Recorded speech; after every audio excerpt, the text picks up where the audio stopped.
nous faisons du camion et des engins de chantier. Et puis, nous avons aussi des activités dans le bus et dans les moteurs pour bateaux. Voilà. Nous sommes un peu plus de 100 000 salariés dans le groupe. Et avec pas mal de sites de production, on va dire 45 sites, donc ça, je reviendrai un petit peu plus tard sur les sites de production. Nous vendons sur 190 pays, soit en exportation directe ou où nous sommes implantés également. Nous avons des entités de production, voilà, donc entité de production aux États-Unis, donc Amérique du Nord, Amérique du Sud, l'Europe et l'Asie, donc un peu partout. En termes de vente, c'est 30 milliards de chiffre d'affaires dans le groupe. Et à peu près, donc, c'est 19 milliards que sur la division camion. Donc, on représente à peu près 65% du chiffre d'affaires.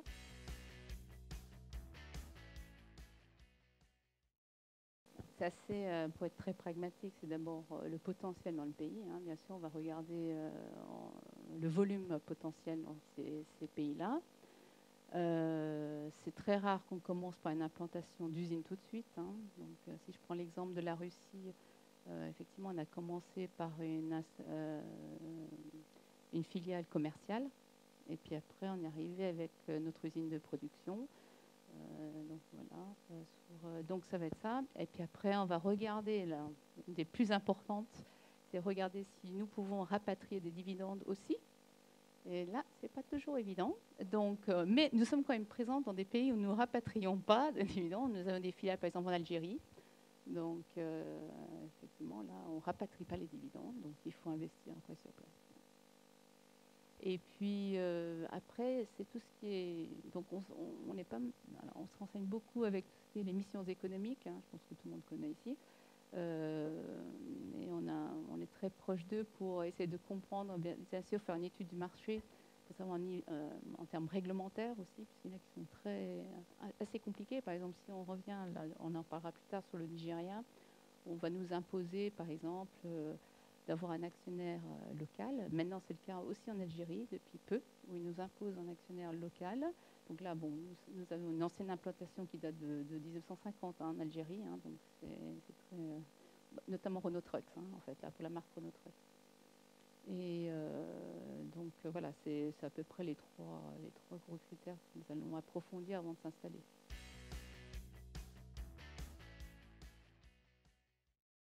Si on parle au niveau commercial, ça paraissait très évident, puisque le marché russe, d'une part, les constructeurs de camions locaux, en termes de qualité, bon, c'est Kamaz, enfin, bon, je ne vais pas les citer, mais bon, c'est vrai qu'on n'est pas du tout sur le même niveau de camion. Hein. Donc il y avait un marché pour ce qu'on appelle nous nos véhicules qui sont des véhicules premium hein, par rapport à ces marchés-là. Et puis il y avait c'était un marché VO, donc un véhicule d'occasion. Donc, ça commence comme ça, en fait. Hein. On sait qu'il y a d'abord le VO qui va arriver. Donc, du coup, enfin, c'est pas un consommateur, hein, ça va être le transporteur qui va connaître nos camions par ce biais-là. Après, on commence à faire des ventes export, donc l'UVN, véhicule neuf. Et après, une implantation, puisque là, en termes de volume, on est sur des volumes assez importants. Donc, c'est à peu près... Dans une année normale, nous sommes sur un niveau à peu près de 5000 camions, ne serait-ce que sur la Russie. C'est un gros marché pour le groupe Volvo. Donc, on se compare toujours, nous, par rapport aux marques européennes, donc, qui sont premium comme nous, hein, donc Scania, Mercedes, DAF, Iveco. Donc, on n'est pas tant que ça en tant que constructeur. Et puis, en termes de part de marché, on ne se compare jamais aux Chinois et à tous les autres, puisqu'on n'est vraiment pas sur le même niveau de camion. Donc, et là, on a 25% de part de marché, le groupe Volvo, ne serait-ce que sur la Russie. Voilà. Donc, le potentiel est énorme sur ce pays-là. Mais par contre, il y a tous les travers dont on a évoqué. On a investi dans une usine après, puisque effectivement, le risque d'avoir des droits de douane, enfin, parce qu'on connaît ça aussi, hein, tout à coup, Nigeria, c'était le cas il n'y a pas longtemps, où on nous a mis 20%. Donc, voilà. Donc, ce risque-là a été anticipé en se disant on va s'installer localement. Donc, on a une grosse usine qui fait 40 000 m² maintenant à Kalouga, qui est sud-ouest de Moscou, à peu près à 200 km de Moscou. Et donc, avec 500 salariés, une capacité de 15 000 camions par an. Si je prends que l'Afrique Moyen-Orient, donc c'est 72 pays, Donc on est présent, on a 3 filiales, hein, donc tout le reste en export. Donc si je prends dans ces pays-là, et le groupe a de très fortes prétentions sur l'Afrique, hein, donc on entend beaucoup parler de l'Afrique en ce moment, le groupe c'est plus 25% sur ces zones-là. Donc on est sur des volumes beaucoup plus faibles que dans les autres pays, mais par contre du coup le potentiel est beaucoup plus important.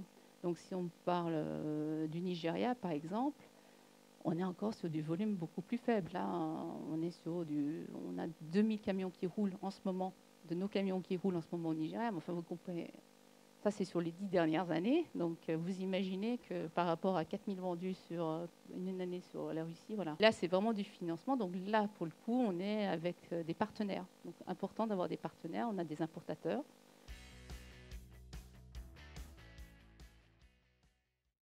Les droits de douane, hein, ça c'est le premier. Je dis, le Nigeria, on avait déjà expédié une dizaine de camions. Enfin bon, c'était un coût comme ça pour un client, mais je veux dire, du jour au lendemain, vous annoncez 20% de plus, c'est clair que ça fait mal aux marges. Voilà, ça fait mal, quoi. Donc il faut après négocier avec le client, il en prend moins, vous êtes content. Nous, il est sur le bateau, donc voilà. Donc ce genre de choses comme ça, effectivement, et c'est difficile à anticiper. Donc comme c'est un décret, bon après, donc logiquement quand il y a des douanes trop élevées pour qu'on soit nous compétitifs par rapport à un marché local, effectivement, on aura intérêt à s'implanter, à mettre une ligne d'assemblage, comme on a fait en Afrique du Sud, et s'implanter. Donc, soit on le ferait nous en investissement direct, ou on le fait avec un partenaire. C'est ce qu'on a fait, par exemple, en Arabie Saoudite, où là, on est avec un partenaire, voilà, donc pour le faire. Donc après, c'est tout, c'est de choisir les bons partenaires, d'avoir des partenaires assez costauds, parce que le ticket d'entrée est très élevé. Et ça, même en Russie, il faut être très patient, il ne faut pas prendre la fuite tout de suite. Dès qu'il y a quelque chose qui ne va pas bien en Russie, on s'accroche. On voit le marché, il fait comme ça, c'est très volatile. Voilà, donc c'est sûr qu'il faut avoir les reins solides financièrement. Et comme diraient mes directeurs financiers sur place, il ne faut pas y aller en touriste, il faut être vraiment préparé, quoi.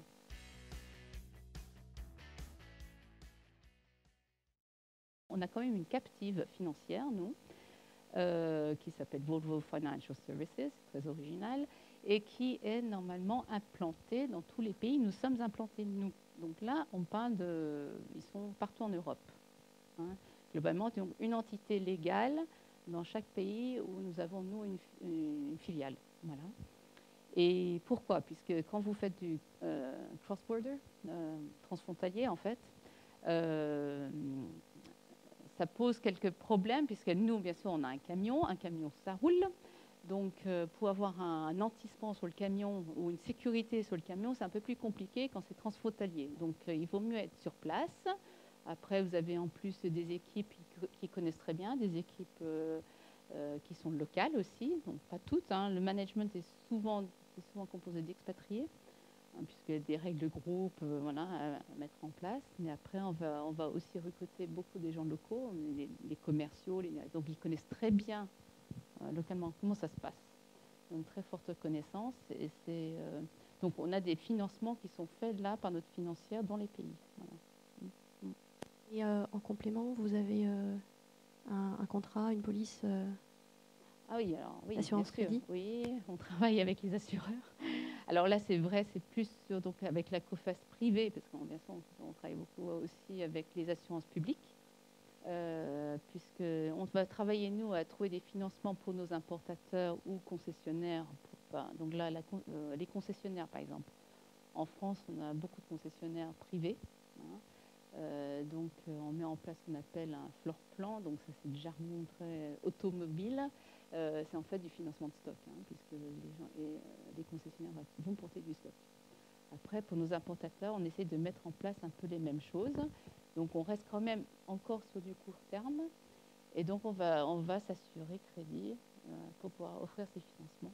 Voilà. Donc, soit par assurance crédit, soit par lettre de crédit. Après, on rentre dans les outils de financement export assez classiques, SBLC, LC. Voilà.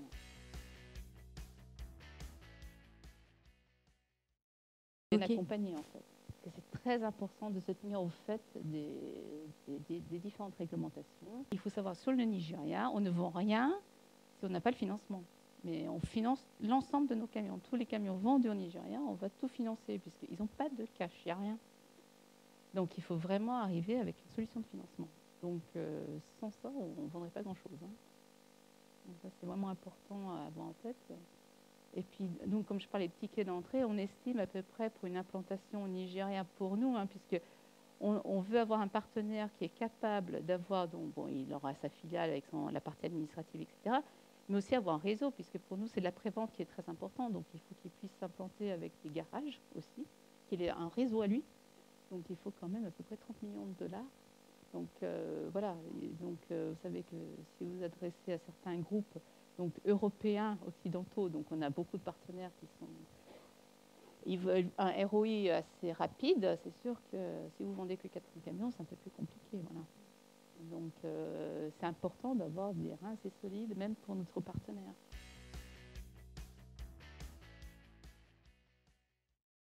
Ça fait des années qu'on travaille avec la COFAS privée, assurance universelle depuis 2008. Et ça se passe très bien, donc effectivement, surtout même en ce moment, on peut avoir certains dossiers assez compliqués. Et on est bien content d'être tous les trois à s'entraider. Donc, sur l'aspect contractuel, c'est indéniable que le courtier, pour nous, était... Parce qu'avant, on n'avait même pas de courtier. Donc, c'est vrai qu'on a fait un appel d'offres. Et puis voilà, on avait sélectionné l'assurance universelle. Et ça nous a beaucoup aidé pour la négociation de notre contrat.